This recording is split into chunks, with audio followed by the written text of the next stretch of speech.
Okay, ladies, training this afternoon. I hope you get to watch this. Little strange, send this off the first time. Don't know your emails. You'll see it. If not, we'll talk about it on the pitch. But we'll have a focus of moving off the ball and how to go from one area of the pitch to the next. Because the big thing in high school football is teams, they lose because they don't know how to manage space.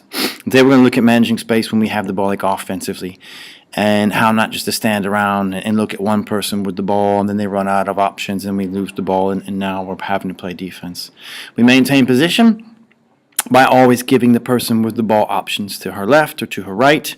It's very simple. And we step to our left to open up space for the person with the ball. We step to our right to open up space for the ball. We make runs to take our defenders away. All that's creating space in attack.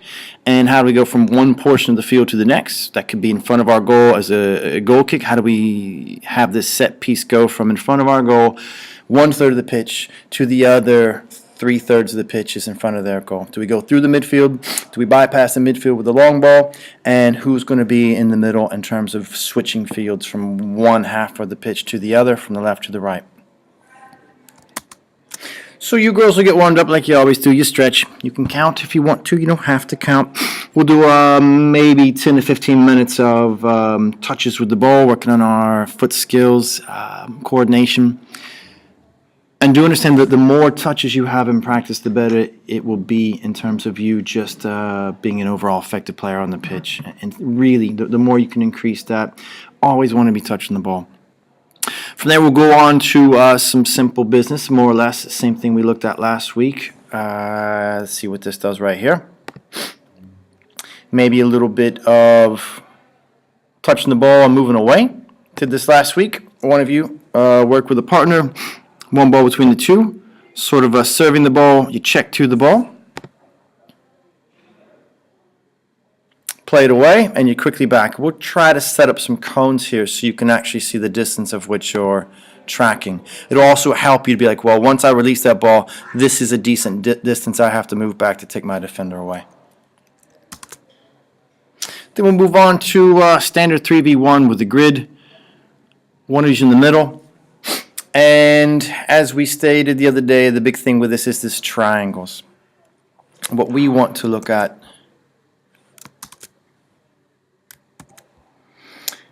is our sort of triangular formation. This player here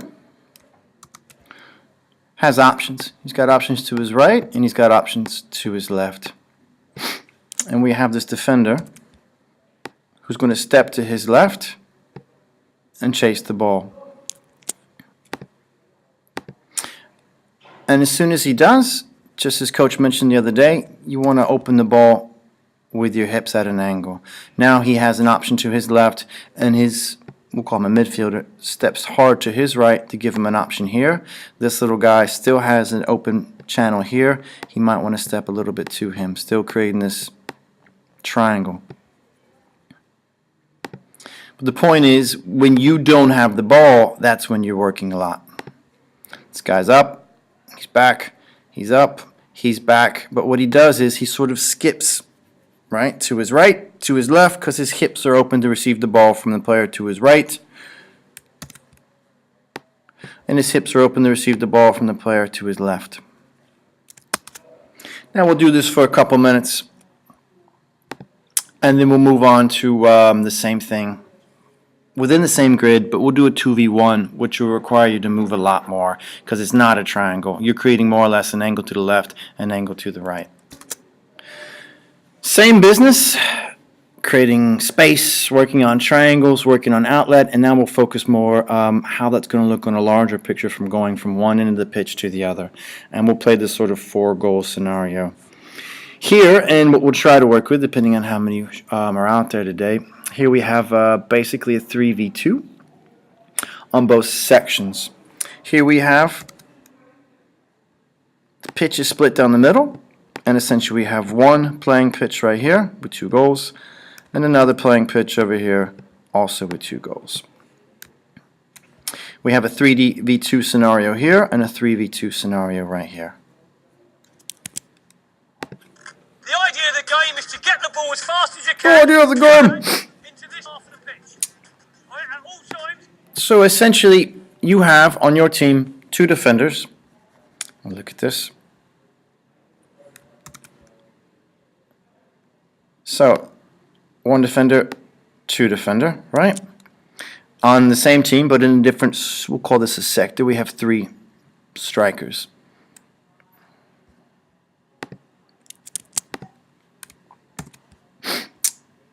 So, 2 defenders on each half of the pitch. Over here they have 1, 2, 3 strikers. These guys have 1, 2, 3 strikers. So the idea is, as a defender, you pick the ball over here and you switch fields to your 3 strikers. And we want to have this 3v2 situation because what it automatically does is with that third person you have a triangle. So we have a 3v2 in this section going to goal and a 3v2 in this section going to goal. Because in theory we always want to have numbers when we go to goal. The regulation or the sort of stipulation with this scenario is if you're a defender, you cannot start to defend until both of the backs have stepped into this sort of sector. And we'll demarcate this with some cones. And we'll see how this looks. So what that does, it causes you defensively to move to space. So as soon as you lose the ball, it could be in transition, we'll start off with a lot of goal kicks over here. You are quickly back, you turn your face with your back, right, facing the other team's goal with your back to your goal, and you mark up. And we'll see how this looks.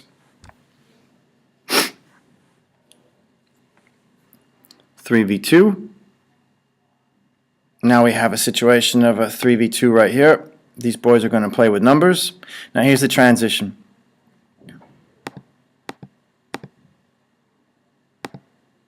Now, on this goal kick right here, these 3 strikers, when they play defense, they have to be back into this sector before they can actually start to approach the ball. 1, it gives the 2 defenders a little bit more space to open up, and that's how it is in the match. It also forces them to get back on defense. Now we've got a 3v2 situation over here. He's got an option to his right, loses the ball. Now these boys right here, he has to get back into this quadrant. He has to step here and he has to step here before they can start to defend. Now what that does for us is it means as soon as we get the ball, we're quickly in transition. These guys are having to run back on the yellow team, or in this case the blue team. It gives them space.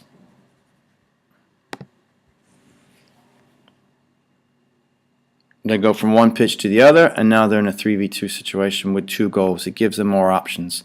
We have these 2 goals because what happens is if we're just thinking I have to go this way, this way, this way, is what happens when we have 1 goal, we don't open up the pitch. So if it's not on the left-hand side of the pitch with 1 goal, we switch fields to the other side of the pitch with the right-hand side of the goal.